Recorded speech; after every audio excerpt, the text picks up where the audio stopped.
வணக்கம். தமிழ் வெற்றிலை சமையலுக்குள்ளே போகலாம் வாங்க. நம்மளோட சேனலை நீங்கள் ஃபஸ்ட் டைமாக பார்க்குறீங்க அப்படின்னா சப்ஸ்கிரைப் பண்ணுங்கள், பெல் சிம்பிளை கிளிக் பண்ணுங்கள், ஆல் பட்டனையும் செலக்ட் பண்ணி விட்டுருங்க. இன்றைக்கி நம்ம என்ன ரெசிபி பார்க்க போகிறோம் அப்படின்னா எல்லாத்துக்கும் பிடித்தமான மட்டன் கிரேவி இட்லிக்கு எப்படி செய்கிறதுன்னு சொல்லிட்டு நம்ம வீடியோவில் போய் தெரிஞ்சுக்கலாம் வாங்க. நான் இன்றைக்கி வந்து 1/2 கிலோ அளவு மட்டன் எடுத்திருக்கேன். அதை வந்து நம்ம ஃபஸ்ட் குக்கரில் வேக வச்சுக்கலாம். அதுக்கு முன்னாடி கறியை நல்லா கழுவிட்டு சுத்தம் பண்ணிவிட்டு குக்கரில் சேர்த்துக்கோங்க. 1 ஸ்பூன் அளவு இஞ்சி பூண்டு பேஸ்ட்டு, கொஞ்சம் மஞ்சத்தூள், கொஞ்சம் உப்பு. இது வந்து கறி முழுகிற அளவு நம்ம தண்ணி சேர்த்துக்கலாம். தண்ணி சேர்த்துட்டு 4 விசில் விட்டு நம்ம எடுத்துக்கலாம். 4 விசில் நல்லா கறி வெந்துடும் நமக்கு.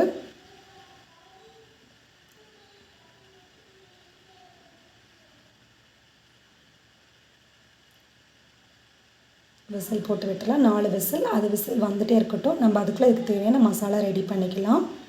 ஒரு கடாய் வச்சுக்கோங்க, கொஞ்சம் நல்லெண்ணெய் சேர்த்துக்கோங்க. ஒரு 10 சின்ன வெங்காயம் போல் உள்ளே சேர்த்துக்கலாம். வெங்காயம் கொஞ்சம் வணங்கினதுக்கப்புறமா 2 ஸ்பூன் அளவு மல்லி விதை, கொத்தமல்லி சேர்த்துக்கலாம். வர கொத்தமல்லி, 1/2 ஸ்பூன் அளவு சோம்பு, 1/2 ஸ்பூன் அளவு ஜீரகம், 1/4 ஸ்பூன் அளவு மிளகு சேர்த்துக்கோங்க. அதாவது 1/2 ஸ்பூனுக்கு கொஞ்சம் குறைவாக.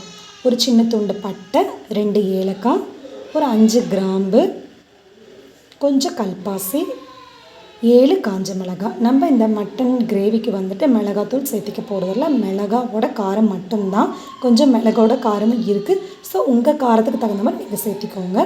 கருவேப்பிலையும் மல்லி இலையும் சேர்த்திட்டு நல்லா பரட்டி விட்டுறலாம். இப்போ மசாலா பொருட்கள் நல்லா வறுபட்டுருச்சு. இப்போ அடுப்பை ஆஃப் பண்ணதுக்கப்புறமா 1/2 மூடி, மீடியம் சைஸ் அளவு 1/2 மூடி தேங்காய் துருவல் உள்ளே சேர்த்துக்கலாம். இப்போ நம்ம வந்து பரட்டக்கூடாது, அடுப்பை ஆஃப் பண்ணதுக்கப்புறமா சேர்த்துக்கோங்க.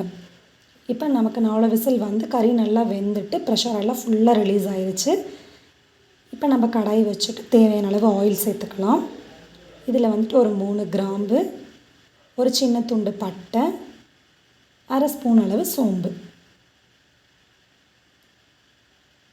லைட்டாக எண்ணெயில் பரட்டினதுக்கப்புறமா சின்ன வெங்காயம் உள்ளே சேர்த்துக்கோங்க. சின்ன வெங்காயம் இல்லாட்டி பெரிய வெங்காயம் கூட நீங்கள் பொடுசாக கட் பண்ணிவிட்டு உள்ளே சேர்த்துக்கோங்க. சின்ன வெங்காயம் சேர்த்திங்க அப்படின்னா நல்லா டேஸ்ட் கொடுக்கும்.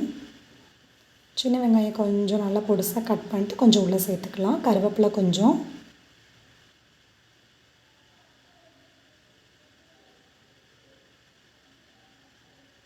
அது வணங்கினதுக்கப்புறமா ஒரு தக்காளி, கொஞ்சம் பெரிய சைஸில் ஒரு தக்காளி நான் கட் பண்ணியிருக்கேன். உங்களது மீடியம் சைஸ்னால் நீங்கள் 2 தக்காளி கட் பண்ணிக்கோங்க. இப்போ தேவையான அளவு உப்பு சேர்த்துக்கலாம். உப்பு பார்த்துட்டு போட்டுக்கோங்க. நம்ம ஆல்ரெடி கறி வேக வைக்கல உப்பு சேர்த்துருக்கோம்.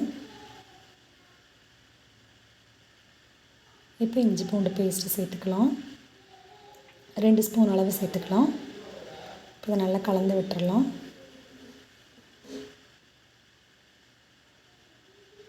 இஞ்சி பூண்டோட பச்சை வாசனை போயிடுச்சு. தக்காளியும் வெங்காயம் நல்லா குலைவாக வெந்துருச்சு. அதுக்கப்புறம் நம்ம வேக வச்ச மட்டனை உள்ளே சேர்த்துக்கலாம். தண்ணியோடவே நீங்கள் உள்ளே சேர்த்துக்கோங்க மட்டனை. தண்ணி உங்களுக்கு நிறையா இருக்குது அப்படிங்கிற மாதிரி நீங்கள் ஃபீல் பண்ணிங்கன்னா கொஞ்சம் தண்ணி எடுத்து வச்சுருங்க. அப்போ தேவைப்பட்டால் கூட நீங்கள் சேர்த்துக்கலாம். இல்லை தண்ணி போதும், எனக்கு கிரேவி கரெக்டாக இருக்குது அப்படின்னா நீங்கள் தண்ணி கொஞ்சம் சூப் மாதிரி கூட நீங்கள் குடிச்சிக்கலாம். இப்போ இது நல்லா ஒரு கொதி வரட்டும். நல்லா தளதளன்னு ஒரு கொதி வந்துருச்சு.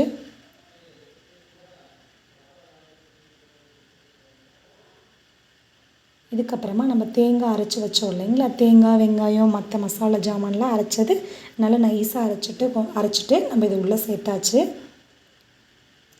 லைட்டாக ஜார் அலம்பின தண்ணி கொஞ்சம் மட்டும் சேர்த்துக்கோங்க. இப்போ இதை நல்லா கலந்து விட்டுறலாம்.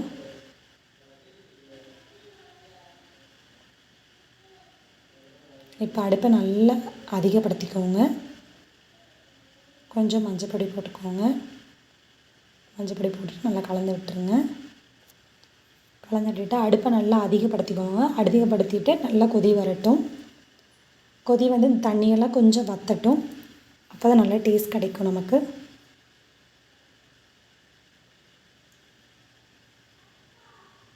அப்பப்போ எடுத்து லைட்டாக பரட்டி விடுங்க.